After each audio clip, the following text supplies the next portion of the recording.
मेरा नाम हेमा है और मैं बदनपुर गांव की निवासी हूँ। मेरा नाम योगेश है, मैं गांव भितरपुर का निवासी हूँ। मेरा नाम प्रदीप है, मैं बदनपुर गांव का निवासी हूँ जो फतेहपुर क्षेत्र में पड़ता है। हमें आज प्लास्टिक के ऊपर कुछ मुद्दों पर बात करनी है। उनमें से पहला मुद्दा ये है कि प्लास्टिक क्या है और कहां से आती है। दूसरा कि प्लास्टिक के प्रदूषण क्या क्या होते हैं।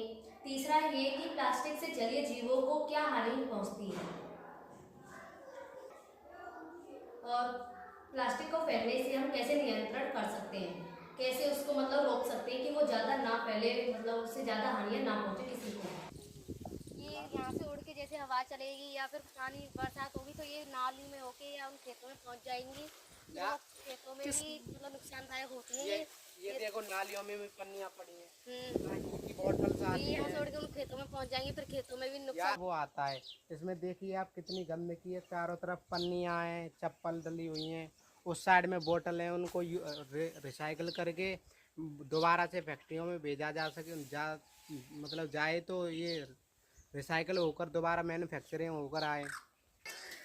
वो समस्याएं जैसी पशु खाते हैं, पशु के पेटों में चली जाती है, वो भी बीमार पड़ जाते हैं।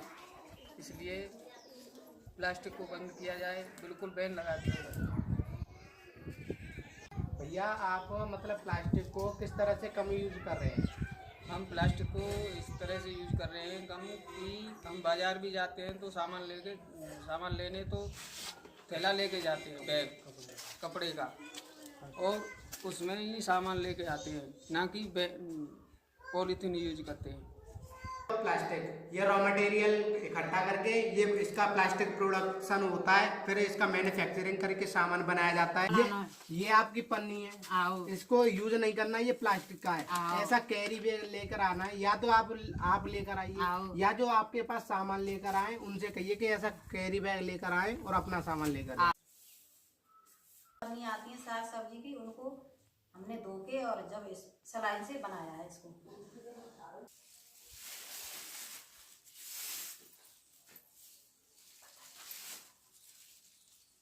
तिल्लियों के बीजने बनाती हैं जिनसे कि गर्मियों में वो हवा कर सकती हैं।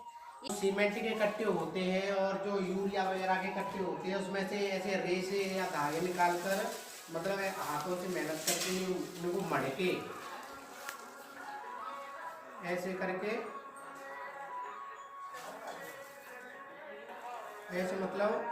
ऐसे रस्सियाँ बन जाती है। मेरे पास कम धागा है इसलिए मैं बना नहीं पाया, लेकिन ऐसी रस्सियों से ऐसी बहुत ही मजबूत ये खटिया बनती है जिसको चारपाई बोलते हैं, है ना।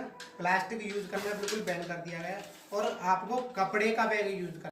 हमारा पहला मुद्दा था कि प्लास्टिक क्या है और कहाँ से आती है। तो ये प्लास्टिक जो है एक जैविक पदार्थ है, वो बहुत ही जहरीला पदार्थ है और ये फैक्ट्रियों से अलग अलग रूपों में, जैसे बॉटल के रूप में, पॉलीथीन के रूप में और पैकेटों के, जैसे बहुत सारे सामान के पैकेट हैं, कट्टों के रूप में हमें प्रोवाइड कराए जाते हैं हमारे पास। हमारा दूसरा मुद्दा ये था प्लास्टिक से कौन कौन से प्रदूषण होते हैं। प्लास्टिक से जल प्रदूषण, वायु प्रदूषण और भूमि प्रदूषण, समुद्र प्रदूषण, ग्लोबल वार्मिंग और कैंसर का खतरा और भी सारी बहुत से खतरे हैं जो हमें प्लास्टिक से होते हैं। हमारा तीसरा मुद्दा ये था कि प्लास्टिक से जलीय जंतुओं को क्या हानि पहुंचती है।